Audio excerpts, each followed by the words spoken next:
Bonjour à tous. Aujourd'hui, nous sommes le vendredi 12 septembre 2025 et notre ami l'ambassadeur Chas Freeman est de retour parmi nous.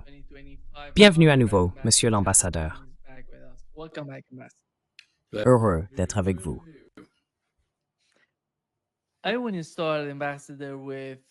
Je voudrais commencer, monsieur l'ambassadeur, par le cas de Charlie Kirk, qui a été pour le moins choquant. Donald Trump et son administration, Donald Trump lui-même, ont déclaré qu'il s'agissait de l'extrême gauche attaquant des personnes qui essayent de communiquer. Mais il semble qu'après avoir identifié l'homme qui a assassiné Charlie Kirk, Trump ait en quelque sorte fait marche arrière. Dans sa dernière interview sur Fox News, il n'a pas mentionné que l'extrême gauche était responsable de cela.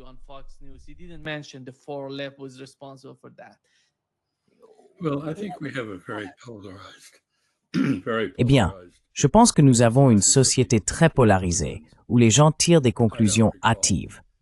Je ne me souviens pas de commentaires similaires lors de la mort de George Floyd. Je veux dire, il s'agissait d'une réaction très politique face à quelqu'un qui était politiquement engagé. Je ne me souviens pas lorsque Nancy Pelosi a été attaquée par un homme avec un marteau. Je ne me souviens pas que son mari ait été attaqué. Je ne me souviens pas d'une réaction similaire de la gauche. Mais c'est une réaction typique de la droite. Ça doit être la gauche qui fait ça.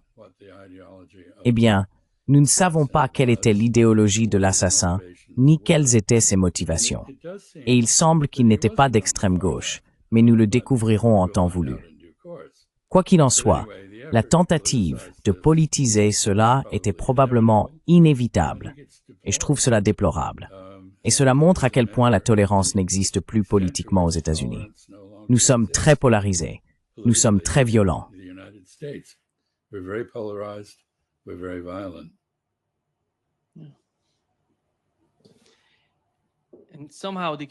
Et d'une certaine manière, l'affaire Charlie Kirk a éclipsé ce qui s'est passé en dehors des États-Unis.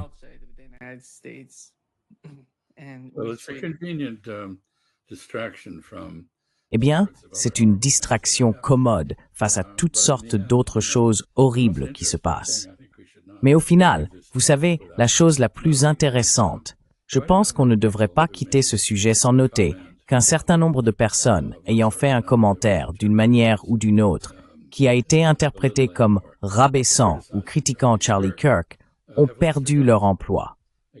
Encore une fois, je ne me souviens pas que cela soit arrivé après d'autres meurtres, et nous en avons eu des très médiatisés. Nous vivons donc un moment de censure politique, par des oligarques d'entreprise, des oligopoles d'entreprise, par l'administration. Si vous ne vous conformez pas au récit, vous avez des ennuis.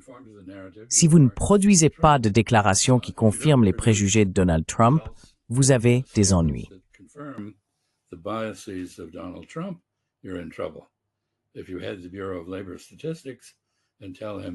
Si vous dirigez le Bureau of Labor Statistics et que vous lui dites que les choses ne vont pas bien, vous êtes renvoyé. Dans le domaine du renseignement, une lettre signée par 300 diplomates vient d'être publiée, affirmant que les gens ont désormais peur de dire la vérité. On met les gens en garde. Il ne faut rien rapporter qui contredise les préjugés du président. Et c'est exactement ce qui se passe dans les dictatures. C'est pourquoi elles sont fragiles, parce que le dictateur, l'empereur, est protégé de l'observation qu'il n'a pas de vêtements. Il continue donc à se comporter de manière insensée, alors qu'il pourrait avoir une chance de corriger son comportement si quelqu'un lui disait « Écoutez, les choses ne sont pas comme vous le pensez. » Mais apparemment, nous ne pouvons plus faire cela, en aucune circonstance.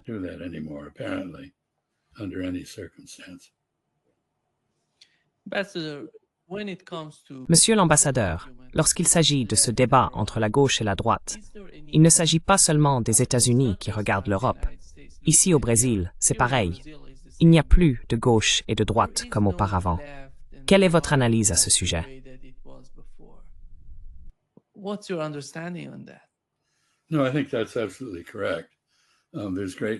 Non, je pense que c'est tout à fait exact. Il y a un grand mécontentement de manière générale dans la société. Certaines personnes s'alignent sur une tendance politique d'autres sur une autre, mais elles ne sont pas divisées entre la gauche et la droite. On ne peut pas expliquer les choses de cette façon.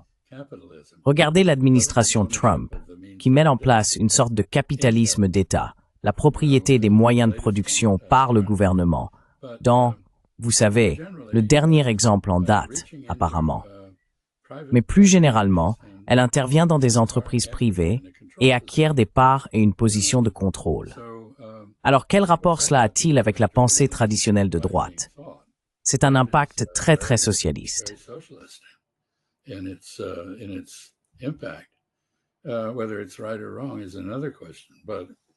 Qu'il soit juste ou non est une autre question. Mais il ne fait aucun doute que la gauche et la droite, à bien des égards, comme vous le suggérez, se sont soit croisés, soit ne sont plus clairement distingués. Le Parti démocrate, d'ailleurs, est totalement inefficace dans son opposition à Trump. Ils n'ont aucun programme. Ils s'accrochent aux intérêts acquis qui financent leurs campagnes électorales. C'est pourquoi vous ne voyez toujours aucune critique de la part du Parti démocrate en tant que tel du génocide à Gaza. Et ils perdent du soutien. La dernière fois que j'ai vérifié, je crois qu'il n'avait qu'environ 20% des adultes américains qui les soutenaient. Nous n'avons donc plus la dichotomie traditionnelle gauche-droite, ni aux États-Unis, et je dirais même pas en Europe non plus. Je ne sais pas pour le Brésil.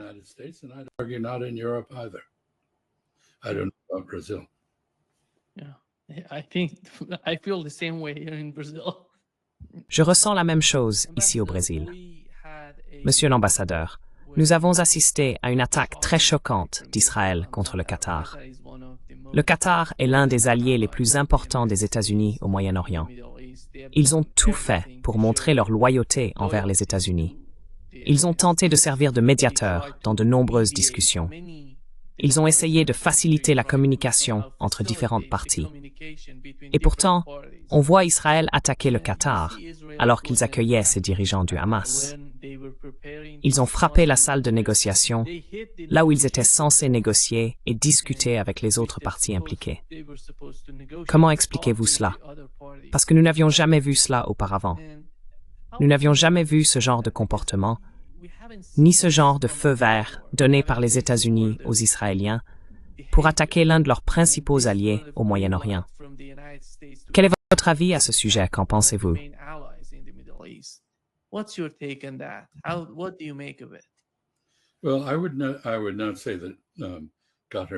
Eh bien, je ne dirais pas que le Qatar est un allié. Il n'a aucune obligation envers les États-Unis. Les États-Unis ont, eux, des obligations implicites envers le Qatar, notamment parce que la base aérienne d'Al-Udeid, avec ses 11 000 aviateurs et aviatrices, constitue la principale installation de l'US Air Force et du commandement central américain dans le Golfe Persique. Mais je dirais que le Qatar a été un petit pays très habile, non aligné ou multi-aligné. Il se trouve pris entre deux grandes puissances du Golfe. L'une est l'Iran, avec laquelle il partage un champ gazier dans le Golfe Persique. L'autre est l'Arabie saoudite, qui a un passé d'intervention. En fait, la famille Al Thani, qui est la famille régnante au Qatar, a été initialement installée au pouvoir grâce à une intervention saoudienne.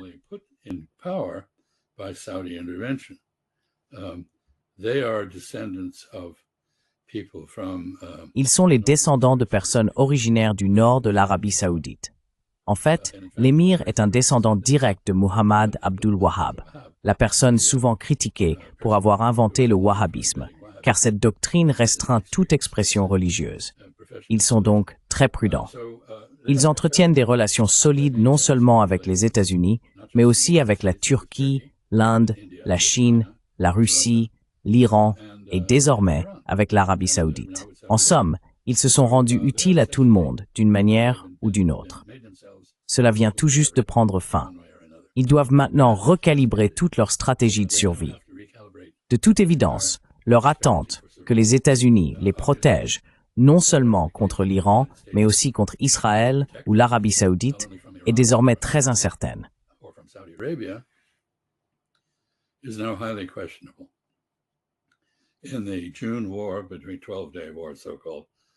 Lors de la guerre de juin, la soi-disant guerre de 12 jours, entre l'Iran et Israël, après qu'Israël a attaqué l'Iran, l'Iran a riposté à l'attaque américaine en tirant sur le Qatar, précisément sur la base aérienne d'Al-Udeid. Cela a illustré le fait que la base aérienne est une cible et non nécessairement une protection. Ils avaient toutes les raisons de croire qu'en convoquant une délégation massive pour discuter de ce qui était, à mon avis, une proposition de paix totalement insincère, dictée par Israël et présentée par les États-Unis, Israël laisserait cette discussion se dérouler. Au lieu de cela, pour la deuxième fois dans l'histoire récente, Israël a considéré la tenue de ces négociations comme un rassemblement de personnes qu'il pouvait assassiner. C'est ainsi que l'attaque contre l'Iran a commencé, en utilisant les négociations à Mascate comme couverture pour une attaque surprise. Même chose cette fois au Qatar.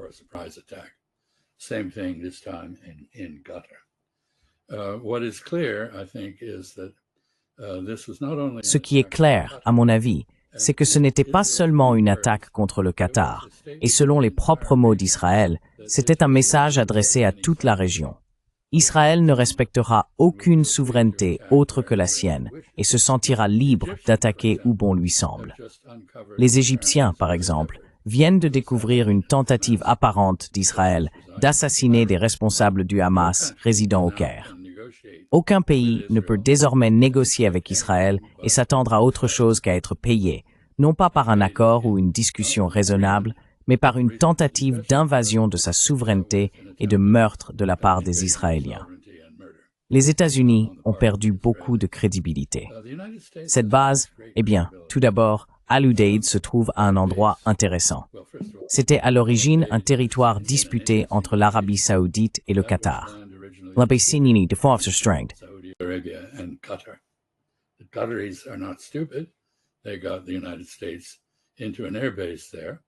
Ils ont permis aux États-Unis d'installer une base aérienne là-bas, ce qui a obligé les Saoudiens à renoncer à leurs revendications.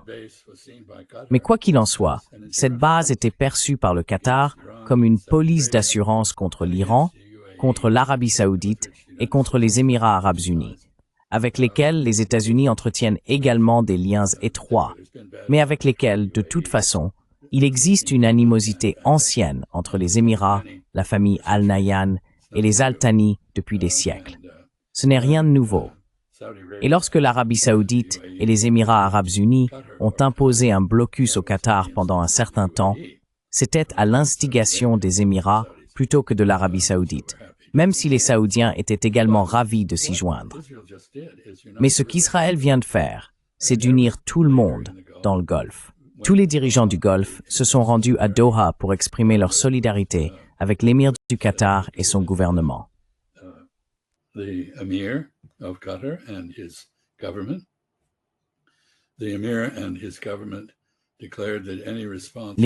et son gouvernement ont déclaré que toute réponse devait être collective.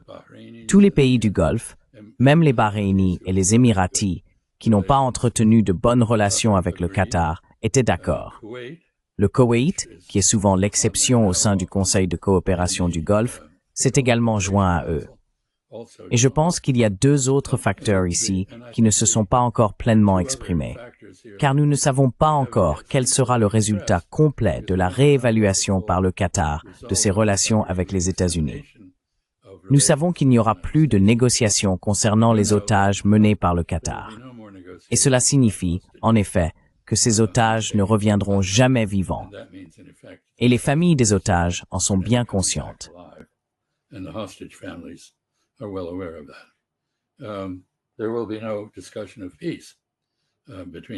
Il n'y aura aucune discussion de paix entre Israël et les Palestiniens, car Israël est en train soit de commettre un massacre de masse, soit de procéder à l'expulsion massive des Palestiniens de toute la Palestine. D'abord Gaza, ensuite la Cisjordanie. Il vient d'y avoir une vaste rafle en Cisjordanie. En réalité, l'enlèvement de personnes qui seront déplacées de façon permanente de leur foyer. L'entreprise de colonisation avance à plein régime. Cela, ainsi que l'attaque contre le Qatar, ont conduit les Émirats arabes unis à déclarer que ce qu'Israël fait constitue une ligne rouge et à mettre les accords d'Abraham en péril évident. Toute la région est donc en train d'être transformée. Deux choses ne sont pas dites.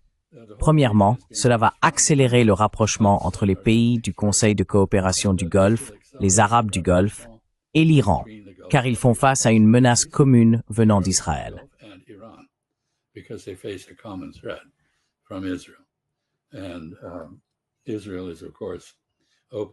Et Israël prévoit bien sûr ouvertement de reprendre les hostilités contre l'Iran. Il vient tout juste de commettre un acte de guerre contre le CCG. Deuxièmement, si la protection américaine n'a pas de valeur, si offrir à Donald Trump un Boeing 747 de 400 millions de dollars, signer un contrat pour 42 milliards de dollars d'armement américain et maintenir une présence américaine à Al-Udeid, qui est une base aérienne qatari, pas une base américaine, même si nous l'utilisons. Si tout cela ne suffit pas à garantir la protection des États-Unis, alors le Qatar doit se réajuster. Et je pense qu'il se tournera vers la Chine, car les Chinois sont de farouches défenseurs de la souveraineté, et ils disposent des équipements de défense aérienne susceptibles de remplacer ce que les Qataris prévoyaient d'acheter aux États-Unis. Je pense qu'il pourrait également y avoir, au minimum, des restrictions imposées à l'utilisation américaine de cette base aérienne.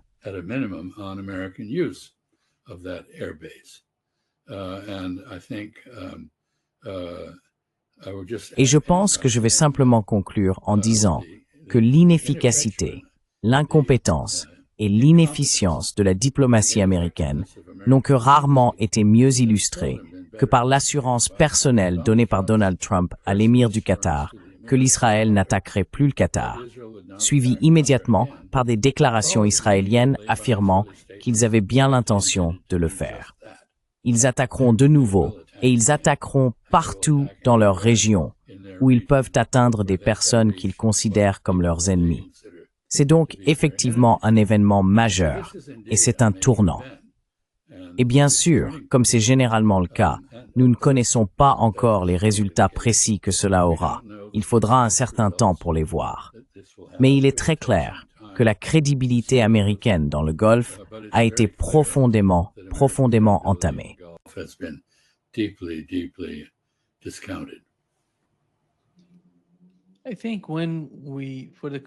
Je pense que lorsque les pays d'Asie de l'Ouest, au Moyen-Orient, regardent les deux pays qui ont été attaqués par les Israéliens, premièrement l'Iran, deuxièmement, ils ont attaqué l'Iran. Avant que cette guerre n'éclate, ils ont attaqué l'Iran pour tuer Ismail Haniyeh, et ils ont tué Ismail Haniyeh et l'ont assassiné.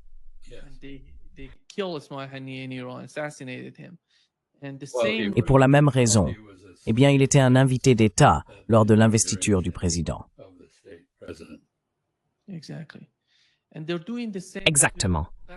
Et ils font la même chose avec le Qatar.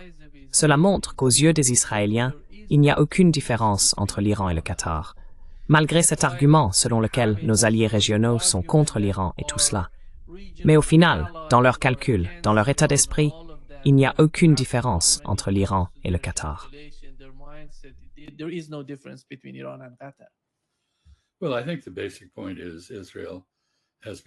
Eh bien, je pense que le point fondamental est qu'Israël est devenu un État criminel. Il n'a aucun respect pour la loi, ni pour les normes des relations internationales. Il ne respecte pas la souveraineté des autres pays. Il franchit la frontière du Liban, bombarde, mitraille, envahit au sol. Il fait la même chose en Syrie. Il mène des assassinats.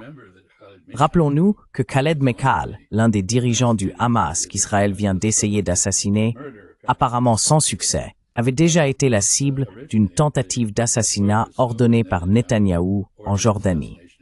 2 touristes israéliens lui ont injecté un poison dans l'oreille, puis ont tenté de se réfugier dans la toute nouvelle ambassade israélienne à Amman.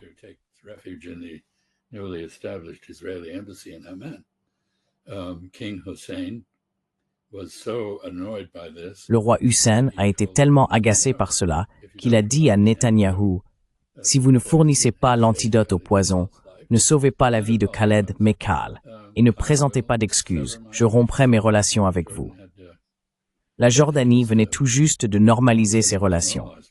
C'est donc une autre tentative d'assassinat. Trump ne semble avoir aucun problème avec cela, aucune objection.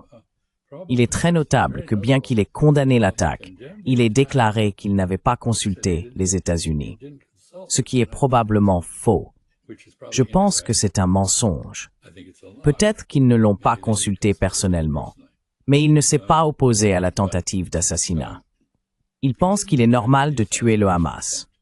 Je ne pense pas qu'il ait la moindre idée de l'histoire du Moyen-Orient, des Palestiniens, des raisons pour lesquelles le Hamas a remporté les élections, de ce que représente le Hamas. Le groupe a simplement été diabolisé succès des Israéliens.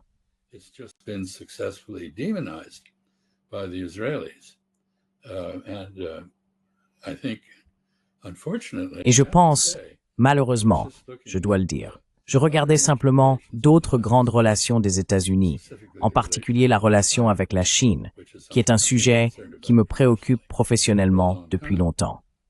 Et cela m'étonne. Il y a des faucons de la Chine, soi-disant, des personnes vers qui l'on se tourne pour obtenir des conseils sur des politiques fermes envers la Chine.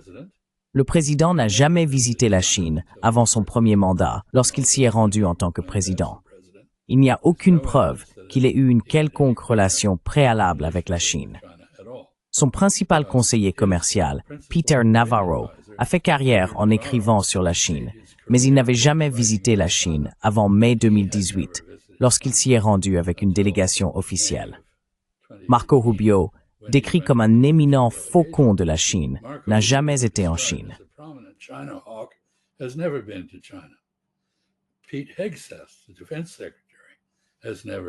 Pete Hegseth, le secrétaire à la Défense, n'est jamais allé en Chine. Elbridge Colby a vécu un temps à Hong Kong, qui n'est pas la Chine. Il a bien visité Pékin au moins une fois, mais toutes ces personnes pensent qu'elles savent tout ce qu'il y a à savoir sur la Chine, alors qu'en réalité, elles ne savent absolument rien. Et j'oserais dire que c'est aussi vrai pour leurs opinions sur le Moyen-Orient. Ils ne savent absolument rien. Ce qu'ils savent, c'est ce que leurs bailleurs de fonds israéliens leur disent de savoir. Et je dis cela avec une certaine douleur, car il est très évident que la politique américaine envers l'Asie de l'Ouest a été entièrement déléguée à Israël, et que Trump est la marionnette de Netanyahou.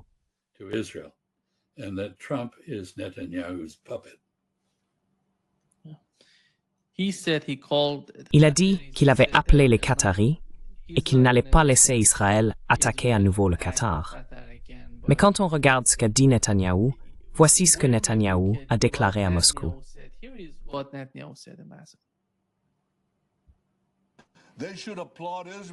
Ils devraient applaudir Israël pour avoir défendu ces mêmes principes et les avoir mis en pratique. Et je dis au Qatar et à toutes les nations qui abritent des terroristes, soit vous les expulsez, soit vous les traduisez en justice. Parce que si vous ne le faites pas, nous le ferons.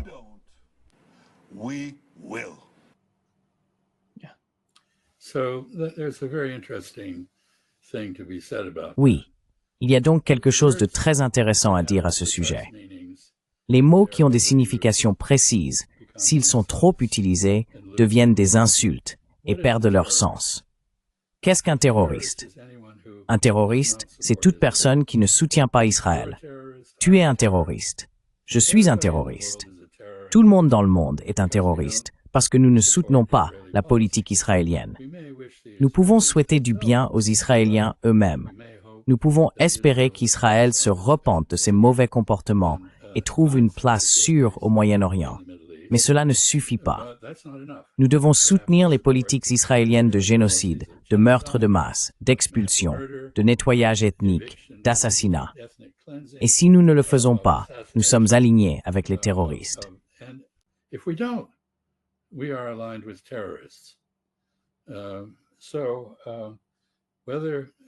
Il n'a donc jamais été tout à fait clair si les gens utilisaient la définition originale de terroriste. Un terroriste est quelqu'un qui a une rancune et pas de force aérienne, et qui doit donc recourir à d'autres moyens inventés pour exprimer sa colère face à l'oppression. Ainsi, on définit le terroriste comme quelqu'un qui utilise la violence à des fins politiques, ce qui est précisément le fondement de la politique israélienne. Le terrorisme d'État est la politique israélienne, et vous venez de l'entendre. il y a d'autres mots qui ont perdu leur sens. Antisémite signifiait autrefois quelqu'un qui détestait les Juifs. Aujourd'hui, cela désigne quelqu'un que les Juifs détestent et veulent salir. Nous sommes donc entrés dans un monde où le noir est blanc, le haut et le bas, et 2 plus 2 font une banane. Cela n'a absolument aucun sens.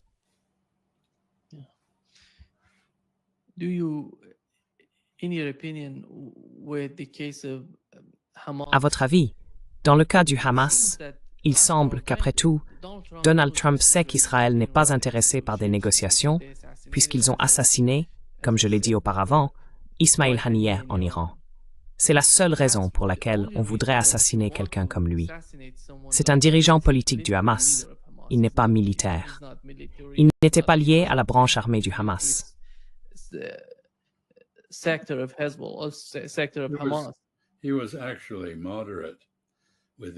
Il était en réalité un modéré au sein de la coalition de résistance du Hamas. Il était également le principal négociateur. Nous constatons donc un schéma constant. Toute personne qui négocie avec Israël risque d'être tuée. Qu'est-ce que cela vous dit? Cela montre qu'Israël considère les négociations comme une couverture pour des opérations militaires et de renseignement, et non comme un moyen d'aboutir à un accord. Israël ne veut pas d'accord avec les Palestiniens. Il veut leur disparition. Pour cela, il semble prêt à commettre des assassinats partout dans le monde.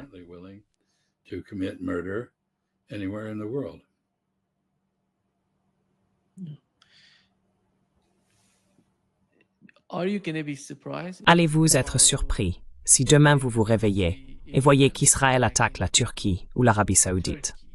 Est-ce que cela vous surprendrait d'une quelconque manière?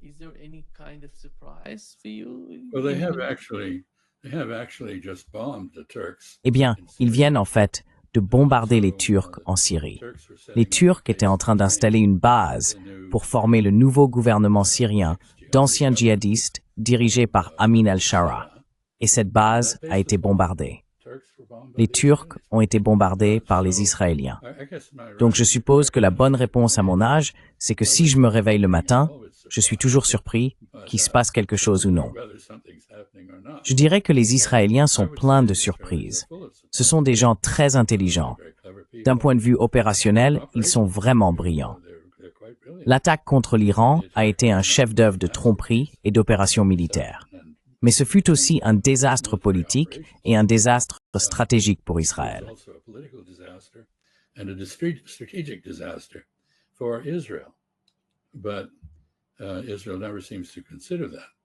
Mais Israël ne semble jamais en tenir compte. Ce qu'ils viennent de faire à Doha détruit ou risque de détruire les accords d'Abraham, unit tout le monde dans la région contre eux et leur fait perdre le soutien de l'Europe. Je remarque même que von der Leyen a désormais coupé les paiements à l'État israélien. Nous avons un vote au Parlement européen recommandant que les Européens reconnaissent l'État palestinien. Tout cela est une réaction prévisible à une tentative de meurtre totalement déraisonnable et illégale. Maintenant, certaines personnes ont été tuées, parmi elles un policier qatari et le fils de l'un des membres du Politburo du Hamas. Mais la presse occidentale traite cela de manière honteuse. Leur question est, les ont-ils eus ou pas? Ont-ils atteint leur cible ou pas? Ce n'est pas, avaient-ils le droit de faire cela?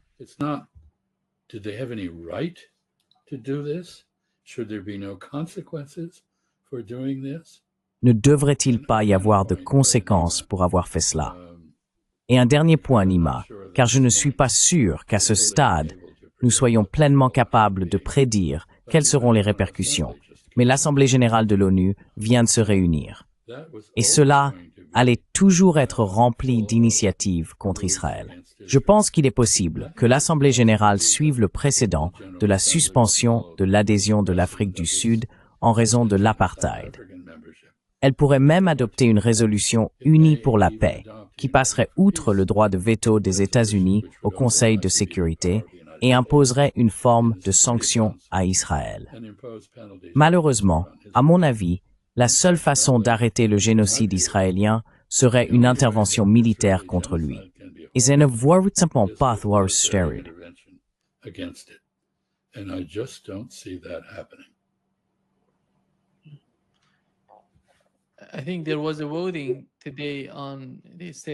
Je pense qu'il y a eu un vote aujourd'hui sur la reconnaissance de l'État de Palestine.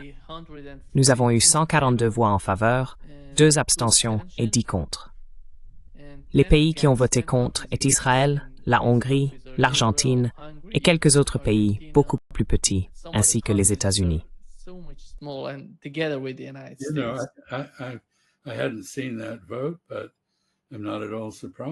Je n'avais pas vu ce vote, mais je ne suis pas du tout surpris. Je pense que les États-Unis sont totalement isolés sur cette question. La Hongrie peut avoir des affinités avec Israël parce que le gouvernement hongrois est assez à droite. Et la Hongrie aime aussi se rapprocher de Donald Trump, c'est-à-dire que Viktor Orban et Donald Trump ont une certaine complicité. Donc cela ne devrait pas m'étonner. Et puis, il y a de petites îles du Pacifique qui sont en fait sous le contrôle des États-Unis et qui votent toujours avec Israël.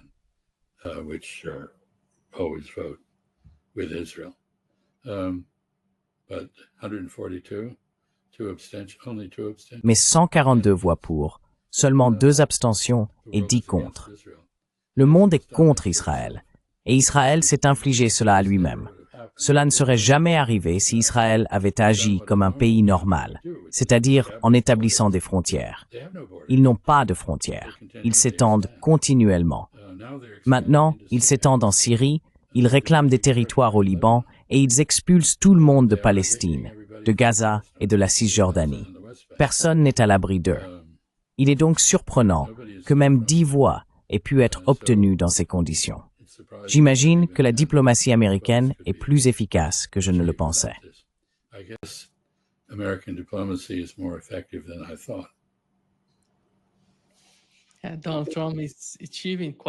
Et Donald Trump accomplit quelque chose d'assez remarquable. Et pas seulement cela. Monsieur l'ambassadeur, vous avez mentionné la Chine. Et je pense que tout le monde est d'une certaine manière lié à la Chine et à ce qui s'y passe. Car l'attitude de la Chine envers le monde est totalement différente de ce que nous voyons de la part des États-Unis. Et regardez la façon dont la Russie se rapproche de la Chine. L'Inde se rapproche aussi de la Chine. Comment voyez-vous l'Asie de l'Ouest et ses politiques? Parce que l'administration Trump ne montre aucun. Parce qu'elle ne donne aucune forme de confiance à ces États arabes qui ont beaucoup investi dans la sécurité qu'ils reçoivent des États-Unis. Et après tout, Israël peut les attaquer. Et ils ont dit qu'ils allaient les attaquer à nouveau. Comment ça va-t-il changer l'état d'esprit des États arabes, des dirigeants des États arabes, envers la Chine, et une sorte de nouvel accord de sécurité, si jamais cela leur venait à l'esprit?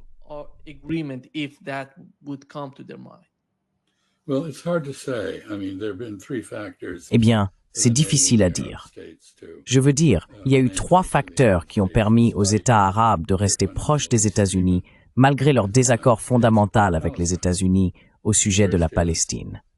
Le premier a été la théorie selon laquelle, parce que les États-Unis jouaient le rôle de pacificateur, un intermédiaire entre Israël et les Palestiniens, et donc cherchaient à protéger les Palestiniens, ils les protégeraient aussi d'Israël, que les États-Unis avaient suffisamment d'influence sur le gouvernement israélien pour le retenir de provocations scandaleuses. Cela n'existe plus. Personne ne croit qu'Israël prête attention à ce que disent les États-Unis, quel que soit le président, Biden, Trump, peu importe.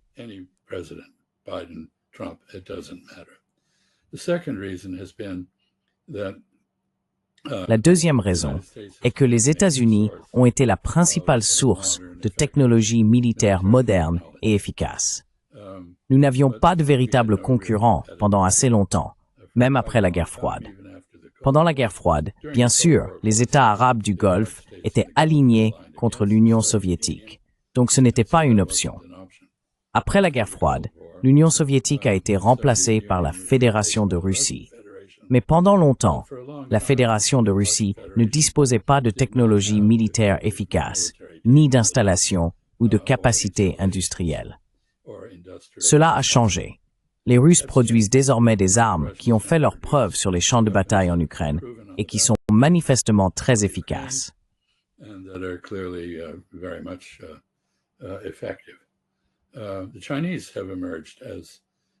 Les Chinois se sont imposés, comme nous l'avons vu lors du défilé du 3 septembre à Pékin, comme une source alternative de technologie. On entend des commentaires désobligeants de la part de personnes qui ne savent vraiment pas de quoi elles parlent, affirmant que les équipements chinois, les capacités de construction chinoises, etc., ne sont pas au niveau des standards occidentaux. Ce n'est pas le cas. Et je pense que l'une des options qui s'offre au Qatar, comme je l'ai indiqué, serait de remplacer une partie ou la totalité des équipements qu'ils pensaient initialement acquérir auprès des États-Unis par des équipements chinois ou russes. Les Russes ont des capacités de production limitées car ils sont concentrés sur la guerre en Ukraine.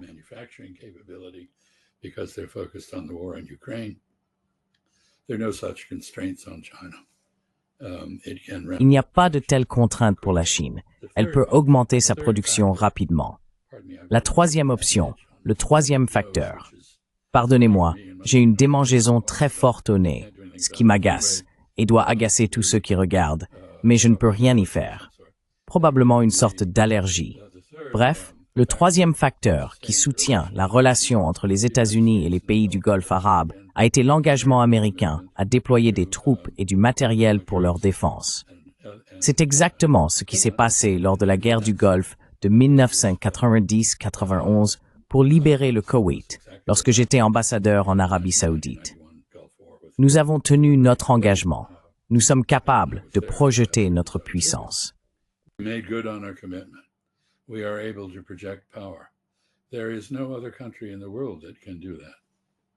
Il n'y a aucun autre pays au monde capable de faire cela.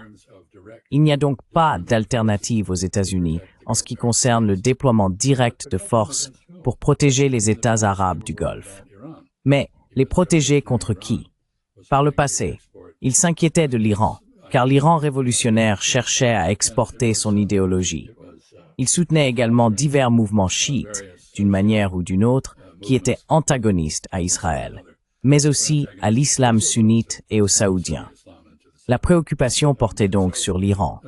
Et bien sûr, les accords d'Abraham ont en partie été construits sur cette inquiétude, car c'était aussi une préoccupation des Israéliens.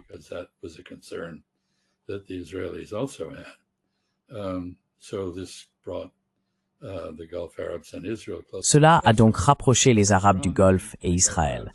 Ce n'est plus le cas. L'Iran et les Arabes du Golfe ont désormais un ennemi commun, qui est Israël. Et les États-Unis sont un allié d'Israël. Et vous savez, le slogan ou le dicton « l'ennemi de mon ennemi est mon ami » est aussi, vous savez, réversible.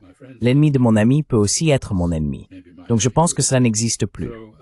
Enfin, il y avait un effort mené par les Émirats arabes unis et Bahreïn au sein du CCG pour normaliser les relations avec Israël, à condition qu'Israël cesse la colonisation et respecte dans une certaine mesure les droits des Palestiniens. Mais le génocide et le nettoyage ethnique en Cisjordanie ont mis fin à cela.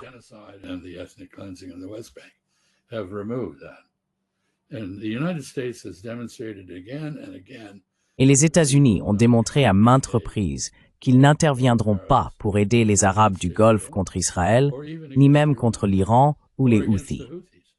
Lorsque les installations pétrolières de la province orientale de l'Arabie saoudite ont été frappées, Donald Trump, lors de son premier mandat, a déclaré « Oh eh bien, c'est un problème saoudien ».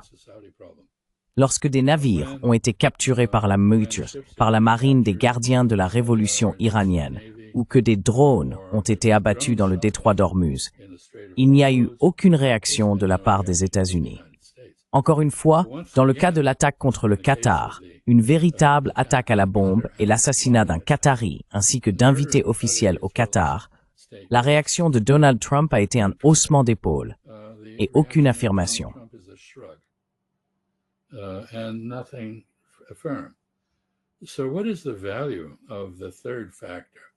Alors, quelle est la valeur du troisième facteur?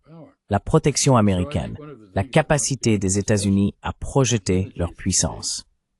Je pense que l'une des questions qui doit être débattue au sein du CCG est de savoir quelle combinaison de relations ils pourraient élaborer pour atteindre deux objectifs. Premièrement, devenir plus crédibles collectivement dans leur propre défense. Et ils n'ont jamais été efficaces collectivement, car ils ont tendance à acquérir des armes. Franchement, autant pour les pots de vin et les commissions issues des contrats pour ceux qui sont au pouvoir que pour des raisons militaires. Aucun d'entre eux ne veut renoncer à la possibilité de tirer un avantage financier des achats d'armes. Ce sont à la fois des entreprises familiales et des royaumes, ce qui pose problème. Mais ils ont désormais une incitation à s'unir d'une manière qui n'existait pas auparavant.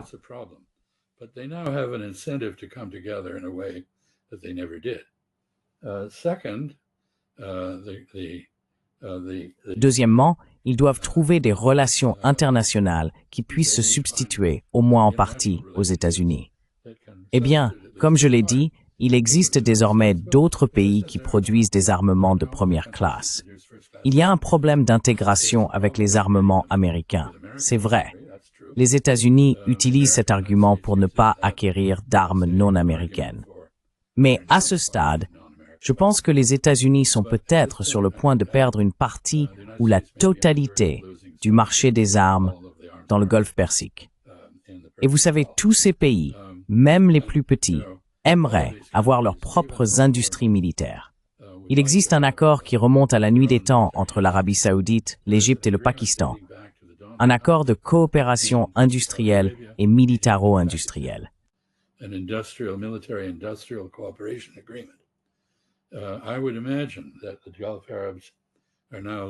J'imagine que les pays du Golfe cherchent maintenant à réactiver cela. Les Égyptiens sont très inefficaces. Ils ont un gouvernement très corrompu, mais ils disposent d'une industrie militaire. Le Pakistan possède également une industrie militaire, avec certaines capacités assez sophistiquées. Et il entretient une relation très étroite avec la Chine en ce qui concerne l'apport de technologie. Je ne serais donc pas surpris de voir un effort renouvelé pour créer des industries militaires autosuffisantes dans le Golfe. Une autre observation, le Qatar entretient des relations étroites avec la Turquie. Les autres pays du Golfe, pas vraiment. Mais la Turquie est aussi une grande puissance militaro-industrielle. Elle produit toutes sortes d'armements efficaces.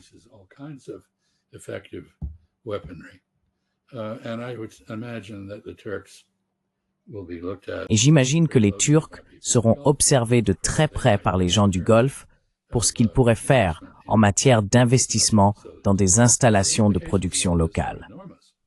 Les implications de tout cela sont donc énormes. Et nous ne savons pas, franchement, je dois dire que les Arabes du Golfe n'ont pas la réputation de prendre des décisions rapides et courageuses. Seront-ils résolus? Sauront-ils être à la hauteur de la situation? Ou essayeront-ils d'acheter une solution avec plus d'argent et davantage de flagornerie envers M. Trump et d'autres? Mais je ne vois pas comment le Moyen-Orient que nous connaissions, dans lequel Israël et les autres parvenaient à un certain rapprochement, existe encore.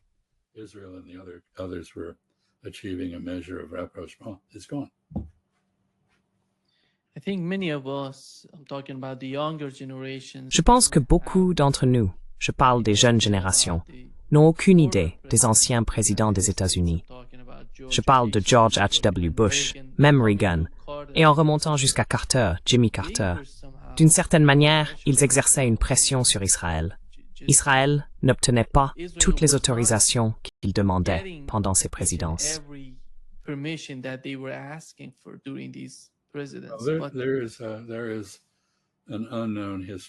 Il y a ici une histoire méconnue. En 1956, Israël, avec la Grande-Bretagne et la France, a tenté de conquérir le canal de Suez et de le soustraire à la gestion égyptienne. Le président Eisenhower a réagi avec beaucoup de fermeté. Il a menacé les Britanniques, les Français et les Israéliens d'une manière telle qu'ils ont dû se retirer. Ce qui est moins connu, c'est que les États-Unis imposaient un embargo sur les armes à Israël. Nous ne vendions aucune arme à Israël. C'est pourquoi les premières armes israéliennes provenaient soit du bloc soviétique, de l'Union soviétique ou de la Tchécoslovaquie, soit de la France. Elles ne venaient pas des États-Unis. En 1964, après l'assassinat de John F. Kennedy, son vice-président, Lyndon Baines Johnson, s'est présenté à la présidence. Il était très incertain. Il se sentait diminué.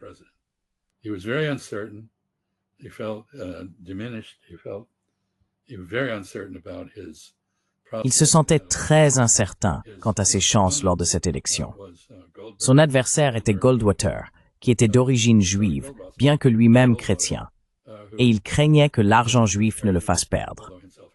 Il eut une réunion clandestine à Long Island, à New York, avec 12 des personnalités juives les plus influentes, et ils conclurent un accord. Ils lèveraient l'embargo sur les armes à destination d'Israël en échange de leur soutien financier à sa campagne et du soutien de la communauté juive, telle qu'elle existait alors. Communauté juive n'est pas le bon terme.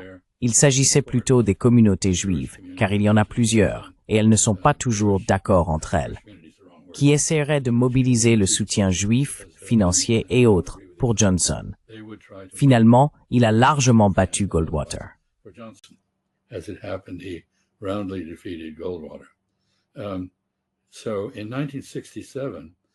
Ainsi, en 1967, lorsque Israël a lancé une attaque surprise contre l'Égypte et la Syrie, et a réussi à détruire une grande partie des forces aériennes égyptiennes et syriennes, les États-Unis avaient fourni des armes à Israël et soutenu ce pays. Nous avons fait cela malgré le fait d'écouler un navire américain d'écoute et de renseignement, l'USS Liberty, tuant un nombre important de marins. Lyndon Johnson et son secrétaire à la Défense, pour des raisons entièrement politiques, ont étouffé l'affaire. Une grande partie de la vérité commence maintenant à émerger. Pendant longtemps, l'équipage de ce navire a reçu l'ordre de l'armée américaine de ne rien dire, mais ils sont désormais âgés et à la retraite, et ils prennent la parole.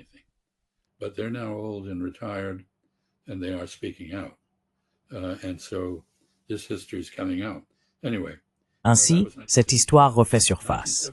Bref, c'était en 1967. En 1973, les Égyptiens ont contre-attaqué en traversant le canal de Suez dans le but de reprendre le Sinaï à Israël, qu'il occupait depuis 1967. Ils ont au moins réussi à montrer à Israël qu'il fallait négocier. Les États-Unis, sous la présidence de Richard Nixon, ont organisé un pont aérien massif d'armes vers Israël, ce qui a conduit à l'embargo pétrolier arabe de 1973, et cela a transformé les relations entre les États-Unis et l'Arabie saoudite. Après l'embargo pétrolier, les Saoudiens étaient submergés de dollars, et Henry Kissinger, ainsi que le secrétaire au Trésor de l'époque, Bill Simon, ont conclu un accord avec les Saoudiens. Ils prendraient les dollars issus de la hausse des prix du pétrole et les réinvestiraient aux États-Unis. Ils les investiraient dans les bons du Trésor et financeraient le déficit du gouvernement.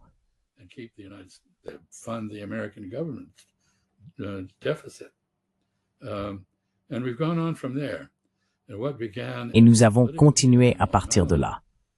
Ce qui a commencé comme un accord politique à Long Island pour armer Israël est devenu une garantie inébranlable de ce qu'on appelle l'avantage qualitatif, c'est-à-dire que les États-Unis surpasseront tout autre pays dans la fourniture de technologie à Israël afin qu'il puisse dominer ses voisins, et ainsi de suite. Voilà comment nous en sommes arrivés là. Il y a une histoire derrière tout cela. Les États-Unis n'ont pas toujours été soumis et serviles envers Israël. Nous avions une politique étrangère America First. Nous avons maintenant une politique étrangère Israel First sous Trump. Cela a suscité une immense indignation chez de nombreuses personnes, tant à gauche qu'à droite, aux États-Unis. Même Charlie Kirk commençait à s'exprimer contre cette soumission à Israël. Et en fait, comme c'est souvent le cas avec les théories du complot, certains suggèrent sur Derride's Radar son assassin. Une seconde. Je n'y crois pas une seconde.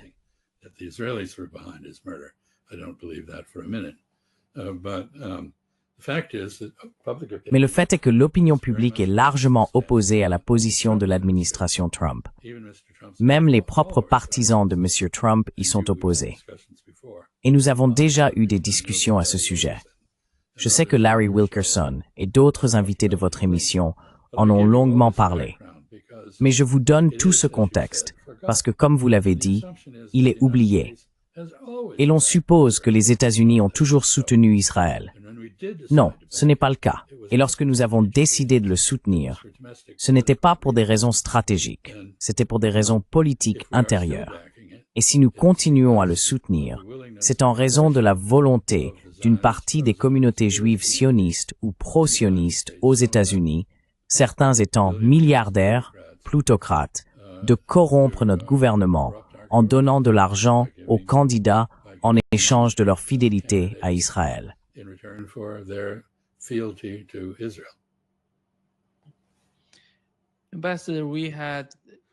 Monsieur l'ambassadeur, nous avons eu des drones russes. Ils parlaient de drones russes, envahissant l'espace aérien polonais.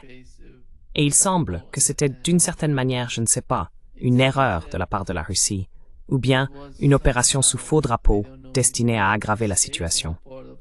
Quel est votre avis à ce sujet?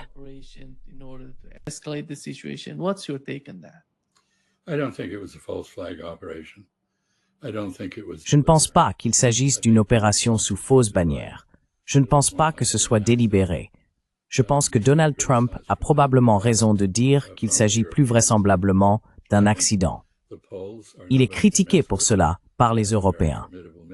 Je pense que les Polonais ne sont pas des gens avec qui il faut plaisanter. Ils ont une armée très redoutable. Ils sont très compétents. Ils ont réagi en déployant 4000 soldats vers la frontière russe. Et ils ont réussi à abattre 4 des, je crois, 19 drones égarés. Donc les réactions à cela sont cependant prévisibles. Les Ukrainiens disent que les Russes l'ont fait délibérément. La coalition des illusionnés à laquelle j'ai fait référence ailleurs, les Européens ont formé une coalition des illusionnés pour s'opposer à la Russie, ils deviennent immédiatement hystériques. Vous voyez, ça prouve que la Russie a l'intention de conquérir Paris. Et ils utilisent cela pour rallier le soutien à la poursuite de la guerre en Ukraine.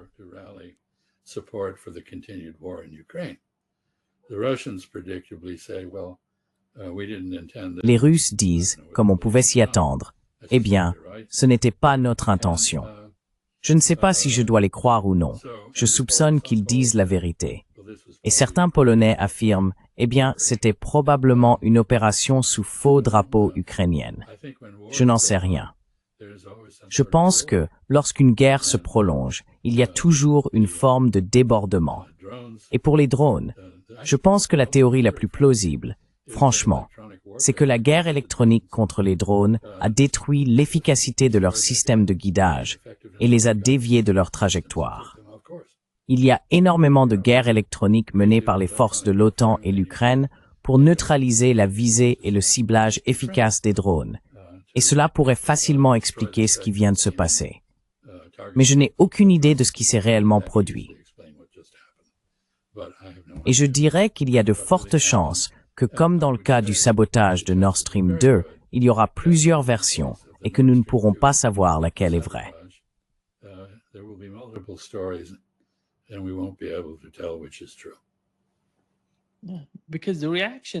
Parce que la réaction des Européens était quelque peu exagérée. Ils envoient ces chasseurs français capables de transporter des armes nucléaires en mer Noire. Qu'est-ce que c'était que ça? Était-ce à cause des drones?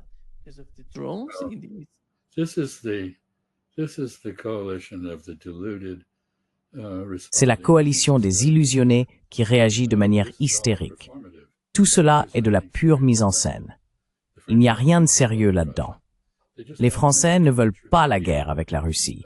Ils viennent tout juste d'avoir une élection qui a rejeté le programme de Macron, axé sur une forte défense, le réarmement, des impôts plus élevés, des coupes dans les aides sociales, etc. Les Allemands sont dans une situation similaire. Ils ont déclaré qu'ils n'enverraient pas de troupes en Ukraine.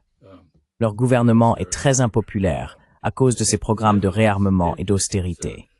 Les Pays-Bas ont bien envoyé des chasseurs F-16 en Pologne pour aider à abattre ces drones. Cela montre que l'OTAN a une certaine valeur. La Pologne a raison de rester dans l'OTAN, mais les Polonais sont les derniers à exagérer ce que l'OTAN peut faire pour la Pologne. C'est pourquoi ils consacrent plus de 4% de leur PIB à la défense. Et c'est aussi pourquoi ils ont développé une relation très forte d'approvisionnement militaire avec la République de Corée, la Corée du Sud. Une grande partie de leur équipement aujourd'hui, avions, chars, véhicules blindés d'infanterie, etc., provient des Coréens.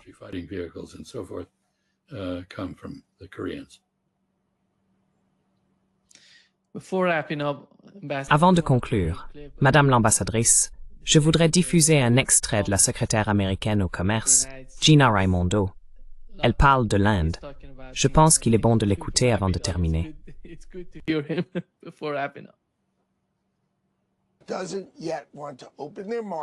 Ils ne veulent pas encore ouvrir leur marché, arrêter d'acheter du pétrole russe ou cesser de faire partie des BRICS, n'est-ce pas? Ils sont la voyelle entre la Russie et la Chine. Si c'est ce que vous voulez être, alors allez-y. Mais soit vous soutenez le dollar, soit vous soutenez les États-Unis d'Amérique, soit vous soutenez votre plus grand client, qui est le consommateur américain, ou alors, j'imagine que vous allez devoir payer une taxe de 50%. Et voyons combien de temps cela va durer. Nous rions, mais c'est tragique d'ailleurs d'entendre ce qui se passe. Je pense que cela met en avant un conseil avisé que les Indiens devraient prendre à cœur, à savoir, il ne faut jamais attribuer à la malveillance ce qui peut s'expliquer par la stupidité. Et là, c'est de la pure stupidité.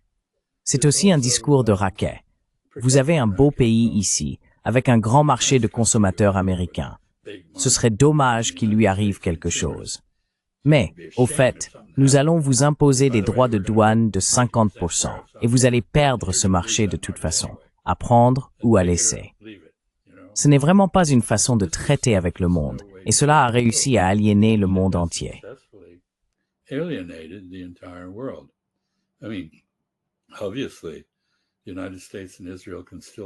Évidemment, les États-Unis et Israël peuvent encore rassembler un total de 10 voix à l'Assemblée générale de l'ONU. Mais c'est tout. Et personne n'a envie de... Je veux dire, les gens traitent Donald Trump comme on traite quelqu'un de psychotique. On ne veut pas être près de lui. On ne sait pas ce qu'il va faire. Vous savez, ça me rappelle, j'avais l'habitude de traiter avec un nom aujourd'hui oublié, Jonas Savimbi, en Angola. Il était le chef de l'UNITA et en rébellion contre le gouvernement soutenu par les Cubains à Luanda. Il avait le paludisme cérébral, ce qui signifiait qu'il était fou. Parfois, quand des gens allaient le voir, il n'en ressortait pas parce qu'il les avait tués. C'était un génie.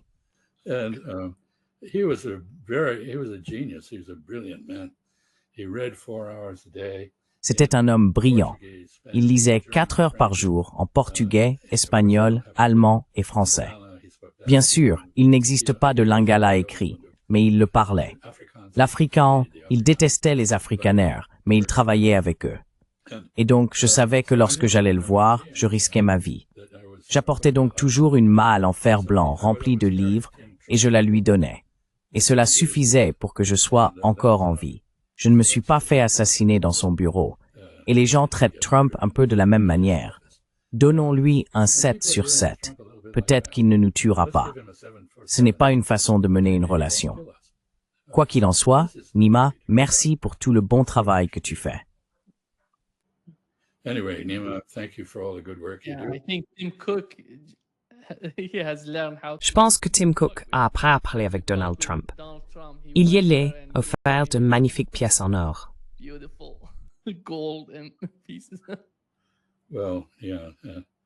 Turns out that a lot of the gold in Eh bien, oui. Il s'avère que beaucoup de l'or dans le bureau ovale vient de chez Home Depot, un moule en plastique qui a été peint à la bombe. Thank you so much, Ambassador. Mais bref, merci beaucoup, monsieur l'ambassadeur. C'est toujours un grand plaisir. Passez un bon week-end.